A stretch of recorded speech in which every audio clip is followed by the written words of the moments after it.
A great game I want to teach you guys to learn how to control your distance with pitching is to basically do the towel drill. Start with a towel drill or towel here, just a normal bath towel. Go ahead and fold it like this, fold it again in a half, and fold it again. And all you're going to do is you're going to walk this out right here to 10 yards. And what you're going to do is you're just going to hit some shots until the ball lands on here. It must land on here. It's obviously not going to stay. Then you'd walk it out to 20 yards, walk it out to 30 yards, and walk it out to 40. And the reason this is important because when we talk about this, all right, I want you to understand that there is a little bit of difference between, you know, how far back you go, your width of stance, where the ball position is. And so if I'm going to try to hit this 10 yards, well, my stance is going to be very narrow. I've choked down, very similar to a chip shot. The only difference is I might use a little bit more wrist hinge on this one to get that ball to actually go 10 yards.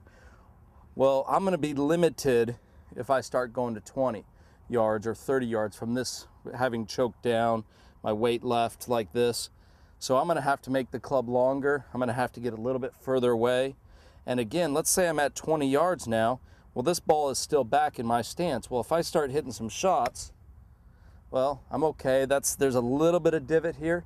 It's going to be right in that area, that gray area where I can get away with it or I can't. So what I would do here is just move the ball a little bit more forward. So now that it's almost in the middle of my stance, made the club longer. That club went through the ground much better. And again, that can fly out to, 20 or 30 yards. If I get down now to the 40-yard area, well, the stance might have to get a little bit wider so I don't lose my balance. I've made the club longer, okay?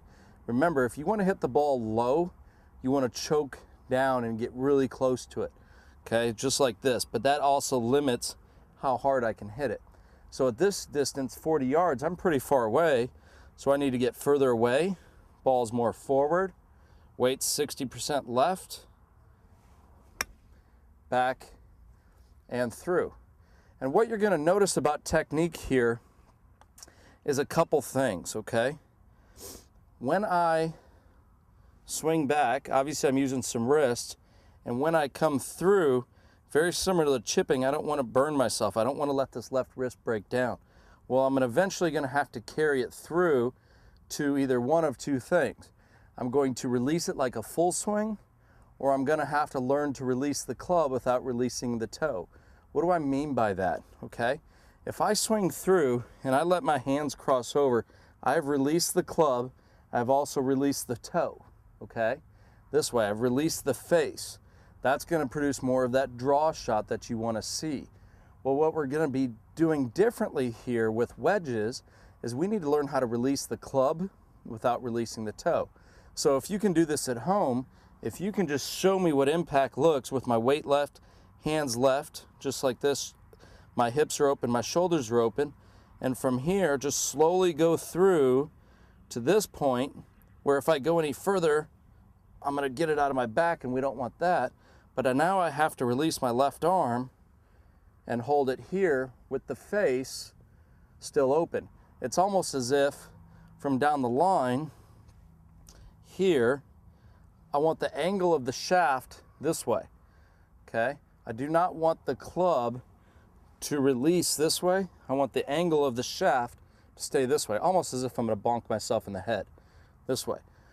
What you're going to feel with your left arm is that you've almost got an old glove or something underneath there that you're just trying to squeeze through where that stays connected. That's a nice tight gap, and I have held the club off. What's interesting about that, you would think that by holding the club off, that the flight would go higher. In essence, the flight comes down of the golf ball, which is why you see most tour players hold their wedges off. Because in order to hold your wedge off, you have to create this lag or this angle here between your shaft and your forearm. That de-lofts the wedge, and that's what all good players do, and then they just maintain that position all the way through the shot. So understand that there are some key differences here between chipping and pitching, and we're getting into a gray area. And we're kind of right in between that area between full swing, you know, and obviously chipping, where we're kind of figuring out how we have to go through this, okay?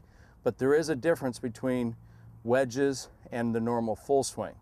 So learn and practice at home. I would say just, you know, put the towel drill out there, 10 yards, treat it like a chip shot.